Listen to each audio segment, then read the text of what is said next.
Hola, my loves. Happy Monday. I pray that it is just amazing and beautiful and full of tenacity, just like you are. This morning I was reading a scripture, a passage that I've read I don't know how many times, and I've seen it being used in sermons and talks and conversations many a times. But this morning I had such amazing revelation reading it, and it's the story of David and Goliath.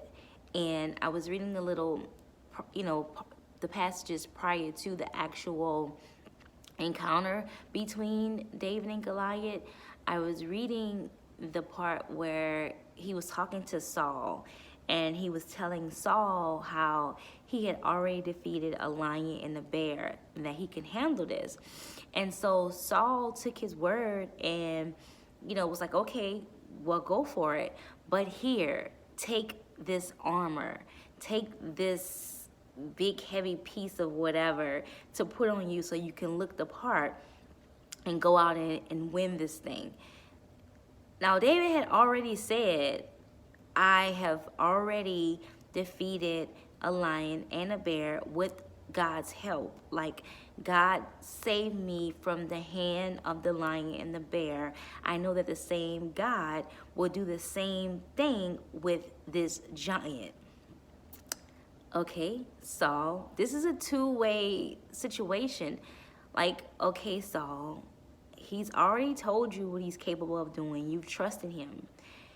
If you trusted him, why are you trying to give him items that works for you, but he doesn't, he hasn't needed? And guess what? It works for you, but you aren't even equipped to go and handle this war.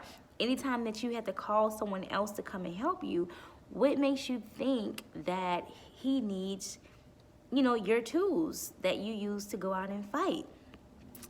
And it's so amazing how, David stood his ground and was like, no, this will wear me down. Like, this is not my type of armor. Like, I don't need all of this. One, I already told you that God has saved me from the hands of the lion and saved me from the hand of the bear.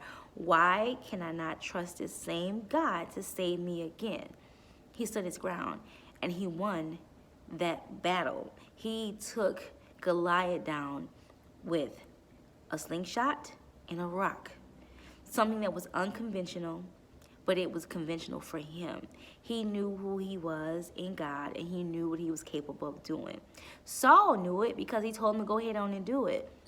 But being Saul and being people, we want people to operate the way that we want them to operate. When we know that God has called them for something, and if they're in our lives to do something, we have to take a seat. We have to sit back and let God do what he's doing in their lives and let them do what they have called to do in our lives.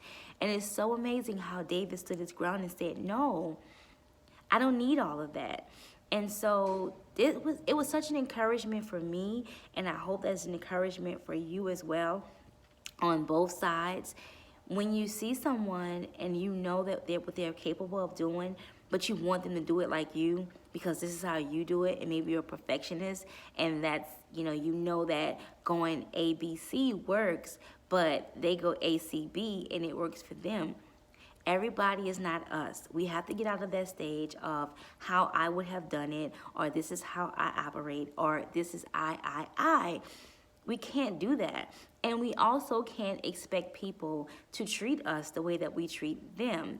It's the same thing. It's not I. It's what people put out and who they were created to be, and learning to accept that or accept it and keep it moving in those areas.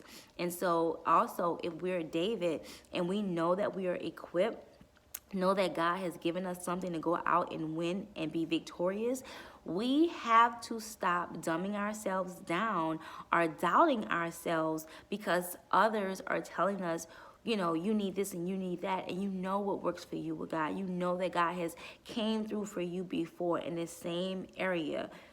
stand on that, because what it does, it causes you to stay in the same battle for a long time when you don't even have to. It causes you to have to keep repeating the same fight because you're trying to use someone else's equipment, someone else's armor, when God has given you the armor that you need. So again, this blessed my soul so deeply. And so I pray that it blesses you. I pray that it encourages you.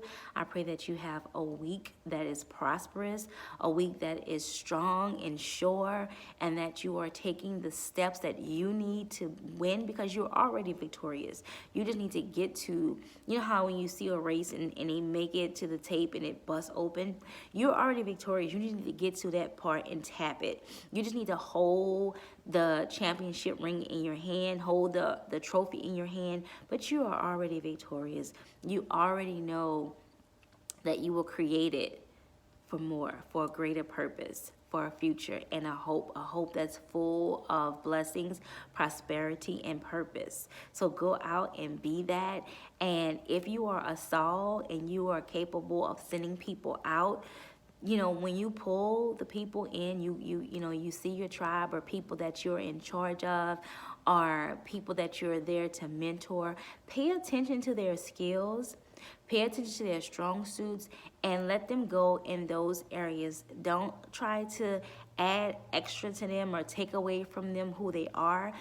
Figure out, if that's your job, to help them find their place with their purpose, how to go into that place and not changing them totally, because that's what happens. And I found myself there many of times, putting myself in places where my purpose did not align with it, maybe because I was passionate about some part of it. But if my purpose doesn't align with it, I'm just going to continually find myself fighting and trying to get through this thing when that wasn't where I was supposed to be. Although everything that we go through is a learning experience, is a learning process, and it had a purpose for it. But if you're Saul, send your people to the places where their stones matter, where all they need is 5 stones and a slingshot. Don't send them where they need to have an army full of people behind them to win a war. Send them where you know that they can win. And it could be a giant. They're equipped to handle it.